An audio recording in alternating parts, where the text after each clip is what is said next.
Hello दोस्तों, आपको मैं अनुपात एवं समानुपात के बारे में प्रश्न बताए थे।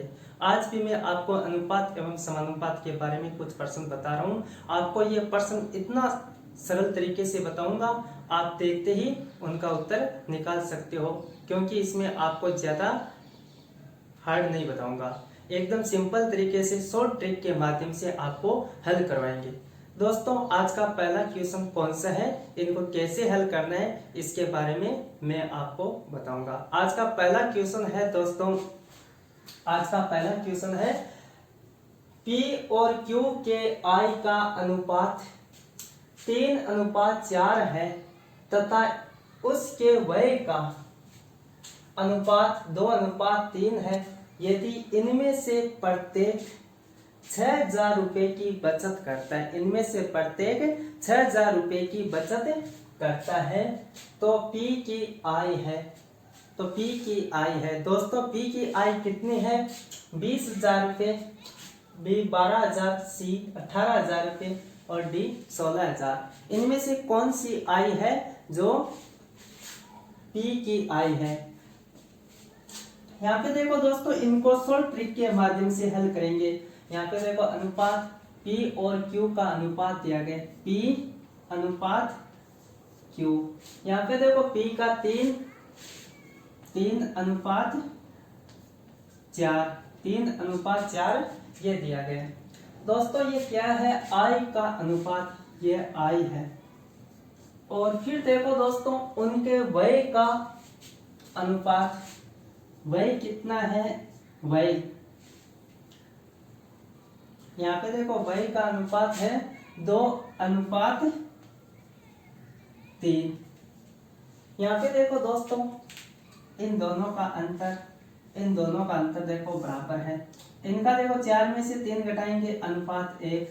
इनका अंतर देखो कितना आता है दोस्तों? 3 में से 2 घटाएंगे 1 आता है दोस्तों। यहाँ पे देखो 3 में से 2 घटाएंगे 1 आता है, 4 में से 3 घटाएंगे 1 आता है।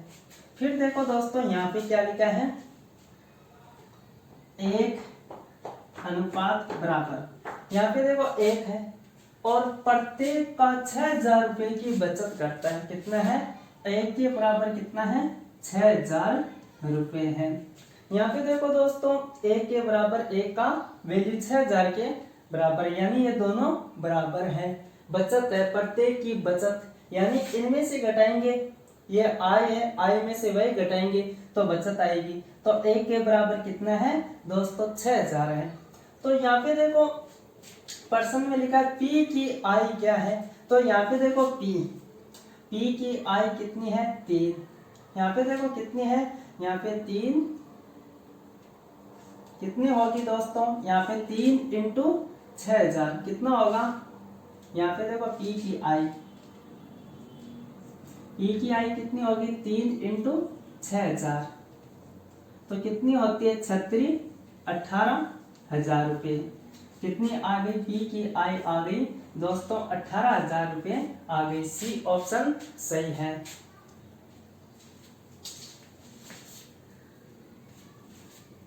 सी ऑप्शन सही है। फिर देखो दोस्तों, आपको पता है इसी तरह आपको दूसरा प्रश्न हल करना है। दूसरा प्रश्न कैसे हल करना है, इसी के अनुसार हल करना है। आपको एकदम शॉर्ट ट्रिक के माध्यम से हल करवाए, ना तो इसमें कुछ टाइम लगा है, ना ही आपको कुछ कोई परेशानी हुई है। एकदम सिंपल है, आप इसी के अनुसार दूसरा क्वेश्चन हल कर सकते हो। दूसरा क्वेश्चन कैसे हल करना है?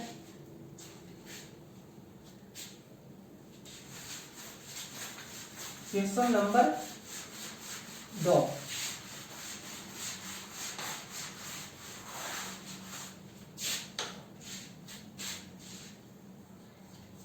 दो नंबर क्वेश्चन है,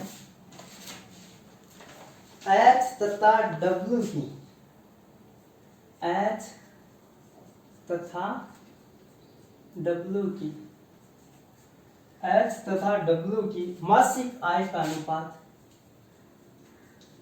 मासिक आय का अनुपात 4:3 है, 4:3 है। और उसके खर्च का और उसके खर्च और उसके खर्च का अनुपात और उसके खर्च का अनुपात 3:2 है। 3:2 है। 3:2 है। यदि प्रत्येक 600 रुपये यदि प्रत्येक 600 रुपये प्रति माह की बचत करता है, प्रति माह की बचत प्रति माह की बचत करता है, तो W की आय कितनी रुपए थी? तो W की आय कितने रुपए थी? यहां पे देखो ए नंबर पॉइंट है, ए का मान 1200 और बी का दिया गया है 2400 और सी का दिया गया है 1800 और डी का दिया गया है 9000। यहाँ पे देखो दोस्तों प्रश्न क्या लिखा है, प्रश्न पढ़ो पहले। दोस्तों प्रश्न लिखा है एच तथा डब्ल्यू की मासिक आय का अनुपात 4:3 है। मासिक आय का अनुपात कितना है दोस्तों? 4:3 है। और उसके खर्च का अनुपात 3:2 है। खर्च का अनुपात कितना है? 3:2 है। यदि प्रत्येक 600 रुपये प्रति माह की बचत प्रत्येक 600 रुपये प्रति माह की बचत करता है तो W की आय कितनी है? दोस्तों W की आय कितनी है? एकदम शॉर्ट ट्रिक के माध्यम से आपको हल करवाएंगे। आपको कोई भी दिक्कतें नहीं होगी, इस प्रश्न को एकदम सिंपल तरीके से आप हल कर सकते हैं। यहाँ पे देखो दोस्तों कैसे हल करना है इसको। यहाँ पे देखो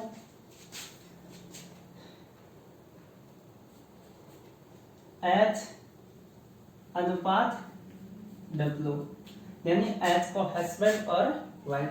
दोस्तों क्या है? हस्बैंड और वाइफ, यानी हस्बैंड का मासिक आय कितनी है? जैसे 4 है और वाइफ की कितनी है? 3 है। मासिक आय कितनी है दोस्तों? हस्बैंड की 4 है और वाइफ की 3 है, तो 4:3 ये आय है दोस्तों। क्या है? ये आय है।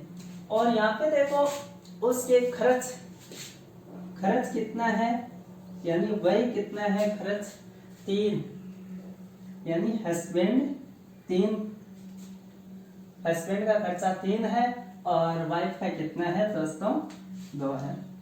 फिर देखो दोस्तों आपको करना क्या है, यहाँ पे देखो इसका अंतर देखो, इन दोनों 3 में से 2 घटाएंगे 1, अनुपात में अंतर 1।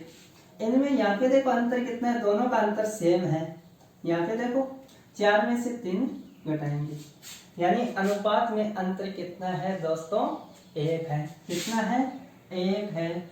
और यहाँ पे देखो प्रत्येक का प्रति माह की बचत, प्रत्येक की प्रति माह बचत कितना है? 600 रुपये है। यानी इनमें देखो आय में से खर्च घटाएंगे तो क्या है? बचत आती है दोस्तों। क्या आती है? आय है। ये आय 4 है, 4 में से 3 खर्चा है उनको घटा देंगे, यानी खर्च आया वो घटा देंगे। आय में से खर्च घटाएंगे तो यहाँ पे क्या आता है दोस्तों? आपको पता है बचत आती है। तो यहाँ पे देखो 1 के बराबर कितना है? 1 की वैल्यू 600 के बराबर है। 1 का मान 600 के बराबर है, क्योंकि ये बचत है। बचत 1 के बराबर 600 है। फिर देखो दोस्तों आपको यहाँ पे देखो W की आय कितने रुपए थी। यहाँ पे देखो ये H है, यहाँ पे W है। W की आई कितनी है दोस्तों? 3 है। कितनी है दोस्तों? यहाँ पे आपको पता है W की आई कितनी होगी। यहाँ पे देखो W की आई 3 × 600 कितनी होती है? 36 18 कितनी होती है? 3 × 600 कितनी हो जाती है? यहाँ पे देखो 1800 रुपये होती है। दोस्तों उत्तर कितना है? सी ऑप्शन सही है।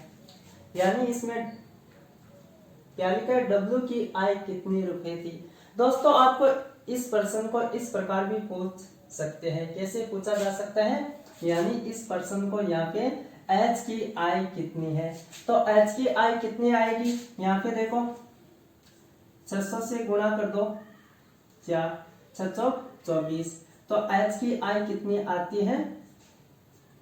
H की आई 2400 रुपये। आपको यहाँ पे देखो ये भी प्रश्न में पूछ सकते हैं, क्या है? यानी W का खर्च कितना है? W का खर्च कितना है? खर्च पूछे तो किस तरह आएगा? 2 को 600 से गुणा करेंगे। कितने से? 600 से।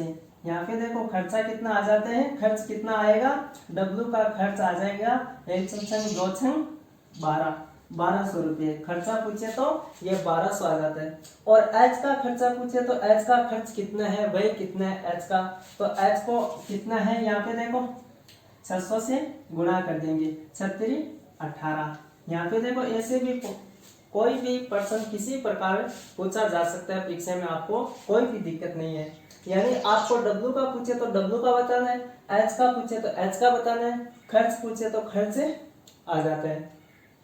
फिर देखो दोस्तों यहाँ पे देखो एक बार ये 1800 है। 1800 यानी कुल आय कितनी है? जैसे W की कुल आय 1800 रुपये। दोस्तों कितनी है? W की आय 1800 रुपये है। 1800 में से ये खर्चा 1200 घटा देंगे, यानी इसको माइनस कर देंगे। 1800 में से 1200 माइनस करेंगे, कितना होता है? बचत 600 रुपये आती है। तो दोस्तों कोई भी दिक्कत नहीं। इसमें देखो 2400 तो उसकी आय है। H की आय कितनी है दोस्तों?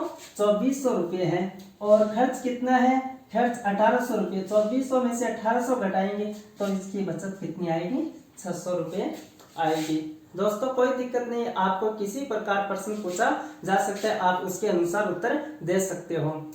क्वेश्चन नंबर 3 है, इनको कैसे हल। हेलो दोस्तों, आपका तीसरा क्वेश्चन कौन सा है?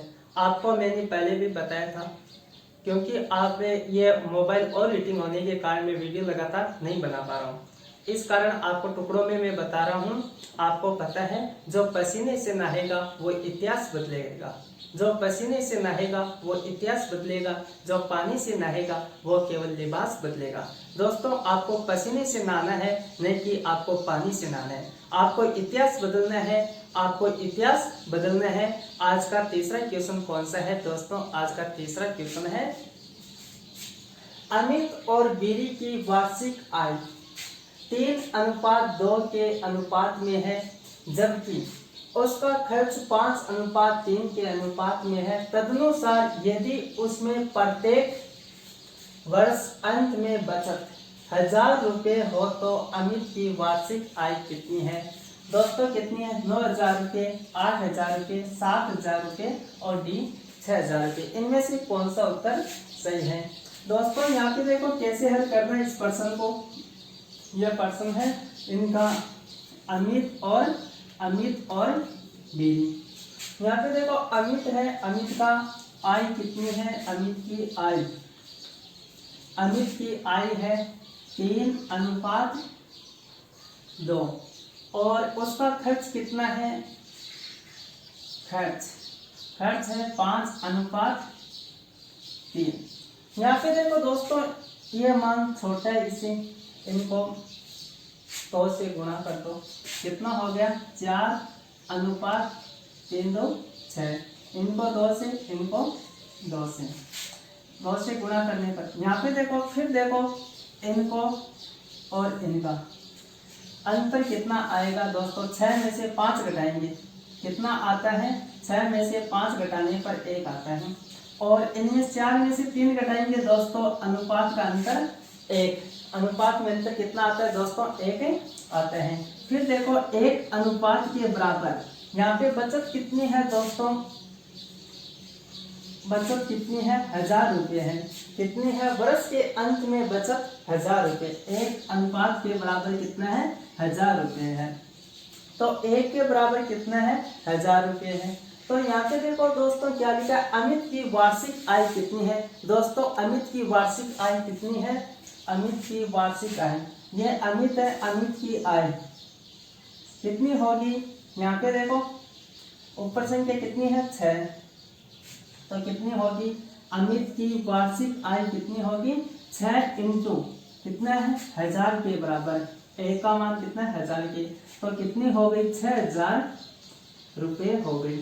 दोस्तों अमित की वार्षिक आय कितनी आ गई, 6000 रुपये आ गई।